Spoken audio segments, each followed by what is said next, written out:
نہ صرف قابل دید بلکہ میں تو یہ کہوں گا کہ قابل تعریف ہوتا ہے، عقل دنگ رہ جاتی ہے.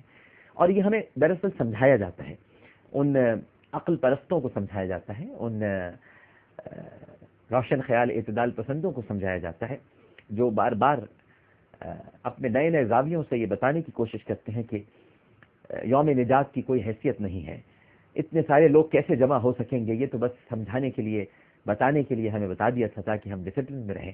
نہیں جناب، جب 30 لاکھ انسانوں کا مجمع ایک مقام پر جمع ہو سکتا ہے اور اللہ اس وقت زمین کو کشادہ کر سکتا ہے، میں اس بات کا گواہ ہوں ناظرین کرام، اور جو حج پر ہو کے آ چکے ہیں وہ گواہ ہیں کہ عرفات کی زمین کشادہ ہو جاتی ہے.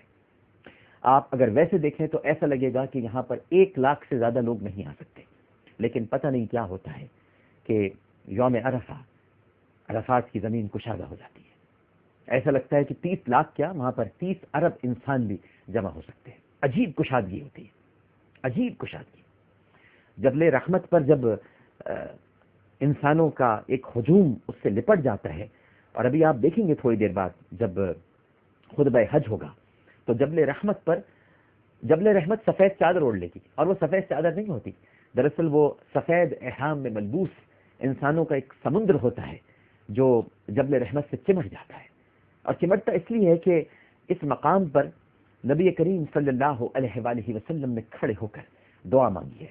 اب تو چمٹنے کے لیے اس سے بڑا بہانہ اور کیا چاہیے، لیکن اس سے پہلے جب چمٹا کرتے تھے تو اس کی وجہ یہ ہوتی تھی کہ یہاں پر سیدنا آدم علیہ السلام اور سیدنا حوا علیہ السلام ان کا ملاپ ہوا تھا، اور یہاں پر یہ دونوں ہستیاں اللہ سبحانہ و تعالیٰ کے حکم سے ایک مرتبہ پھر جا ملی تھی. لہٰذا یہ آپ دیکھ سکتے ہیں جبل رحمت کا ویو، اور یہ جبل رحمت ہے جس کو آپ اس وقت دور سے دیکھ رہے ہیں. یہی وہ مقام ہے جہاں پر حضرت آدم نے حضرت حوا علیہ السلام کو دیکھا، اور جب دیکھا تو کہا یہ کون ہے وہاں پر موجود، اور اسی نشان کی طرف بڑھتے چلے گئے، اور جب بڑھتے بڑھتے قریب پہنچے تو دیکھا یہ تو میری حوا ہے، اور اللہ سبحانہ و تعالیٰ نے ان کی دعاؤں کو قبول کیا. تو یہ دعا کی قبولیت کا مقام ہے، لہٰذا یہاں پر دعائیں کی جاتی ہیں، چمٹ چمٹ کر دعائیں کی جاتی ہیں، رو رو کر دعائیں کی جاتی ہیں، آنسو بہا کر دعائیں کی جاتی ہیں، پست آواز میں دعا کی جاتی ہے، بلند آواز میں دعا کی جاتی ہے. لہٰذا یہ زمین کشادہ ہو جاتی ہے ناظرین کرام. اور میں نے دیکھا ہے بارہا اپنی آنکھوں سے کہ یہاں پر یہ محاورہ فٹ نہیں آتا کہ تل دھرنے کو جگہ نہیں بچی، جگہ بہت بچتی ہے، کافی لوگوں کے لیے جگہ بچتی ہے. جو بیٹھنا چاہتا ہے اسے جگہ مل جاتی ہے، جو وہاں پر دعا کرنا چاہتا ہے اسے دعا کرنے کے لیے مقام میسر ہو جاتا ہے. لیکن یہ بات حقیقت ہے، اس میں کوئی شک نہیں ہے کہ یہ زمین کشادہ کر دی جاتی ہے اللہ کے حکم سے. جب حج کے موقع پر 30 لاکھ انسانوں کے لیے یہ زمین کشادہ ہو سکتی ہے تو اس میں کوئی اچنبے کی بات نہیں کہ یوم نجات کا مالک ہمارا آپ کا پروردگار، ہمارا آقا، ہمارا مولا، ہمارا خالق، ہمارا مالک کئی ارب انسانوں کے لیے اس جگہ کو کشادہ نہ کر دے. اور بعض روایات کے مطابق میدان عرفات ہی میں میدان حشر سجے گا، اور یہ میدان حشر ہی تو ہے ناظرین کرام. خدا کی قسم یہاں صرف سب کو اپنی اپنی پڑی ہوتی ہے. سچ کہتا ہوں آج کے دن واقعی سب کو اپنی اپنی پڑی ہوتی ہے. یہ اور الگ بات ہے کہ ہم دعا سب کے لیے مانگتے ہیں، اور یوم نجات اور عرفہ کے دن کا یہی فرق ہے. یوم نجات تو دعا ہی نہیں کی جا سکتی کیونکہ عمل کا وقت ختم ہو چکا ہے، اور آج عرفہ کے دن اعمال ہی کی بنیاد پر ہم اللہ سبحانہ و تعالیٰ کی بارگاہ میں کھڑے ہوتے ہیں. اس دنیا کو غنیمت جانیے ناظرین کرام، دنیا کو برا نہیں کہنا چاہیے، کیونکہ دنیا کو اس لیے غنیمت جانیے کہ یہ آپ کو عمل کا موقع دیتی ہے. عمل کریں گے تو اس کے بیچ آخرت کے لیے بوئیں گے، اور عمل کے بیچ جب آپ آخرت کے لیے بو دیں گے تو یوم آخرت انشاءاللہ میٹھے پھلوں کے شجر انہی بیجوں سے پھوٹتے ہوئے آپ دیکھیں گے، جو توانا ہوں گے، جو تر و تازہ ہوں گے، جو لہرا رہے ہوں گے، جن کے پتے اور پھل پکار پکار کے آپ کو آواز دے رہے ہوں گے، آؤ ہمارے سائے میں قیام کرو. تھوڑی دیر کے بعد آپ ہمارا ایک پروگرام دیکھیں گے، ان الصفا والمروہ من شعائر اللہ، اور اس پروگرام کا نام یہ اس لیے رکھا گیا ہے کیونکہ اس سیگمنٹ میں یا اس پروگرام میں آپ ان آیات کی تلاوت سن سکیں گے جن کا تعلق حج سے ہے۔ قاری محمد حسین آرائی صاحب تشریف لائیں گے، ملک کے ممتاز قاری ہیں، بہت خوبصورت انداز میں تلاوت کرتے ہیں۔ ان سے ہم آیات کی تلاوت سنیں گے، ترجمہ پیش کیا جائے گا، اور آج یہ ٹرانسمیشن انشاءاللہ شام 7 بجے تک جاری و ساری رہے گی۔ میں آپ کے ساتھی ہوں اور آپ میرے ساتھی ہیں۔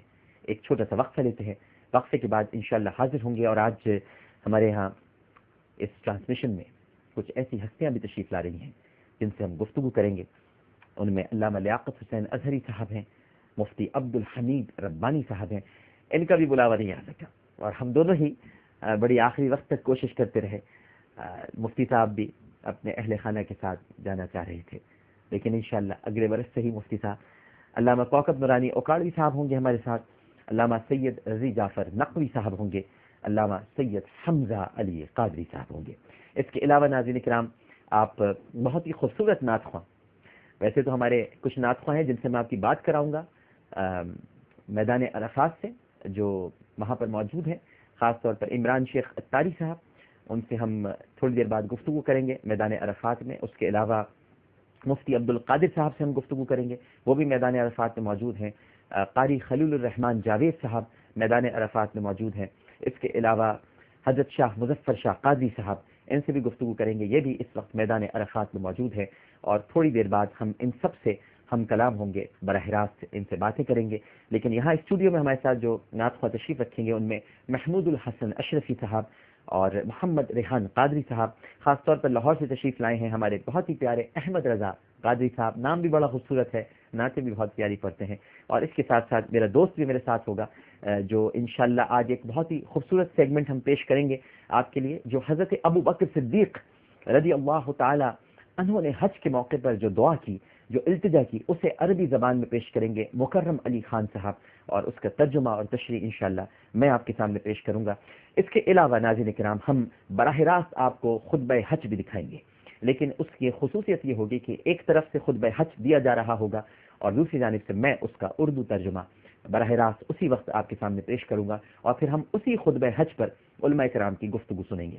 نبی کریم صلی اللہ علیہ وآلہ وسلم کا خطبہ حجۃ الوداع ہمارے لیے ایک دستور ہے، ایک منشور ہے، ایک رہنما ہے، منبع نور ہے، روشن ہدایت ہے، اور اس خطبہ حجۃ الوداع کے چند اقتباسات آپ کے سامنے یقیناً پیش کیے جائیں گے۔ اس کے علاوہ ناظرین کرام، دعا بھی ہوگی ٹرانسمیشن کے اختتام پر، عالم اور عالم بھی ہوگا۔ اور آج میں آپ کو یہ بھی بتانا چاہوں گا کہ آج اس ٹرانسمیشن کے آغاز کے ساتھ ہی اب عالم اور عالم پیر سے جمعرات تک روزانہ آپ 6 سے 7 بجے براہ راست دیکھ سکیں گے، یعنی عالم اور عالم سیزن 2 کا دوبارہ آغاز ہو جائے گا۔ اور اس کے ساتھ ہی ہم ایک چھوٹا سا وقفہ لیتے ہیں، وقفے کے بعد دوبارہ حاضر ہوں گے۔ ہمیں یقین ہے کہ آپ سب لوگ ہمارے ساتھ ہی رہیں گے۔ السلام علیکم ورحمۃ اللہ۔ لبيك لا شريك لك لبيك إن الحمد والنعمة لك والملك لا شريك لك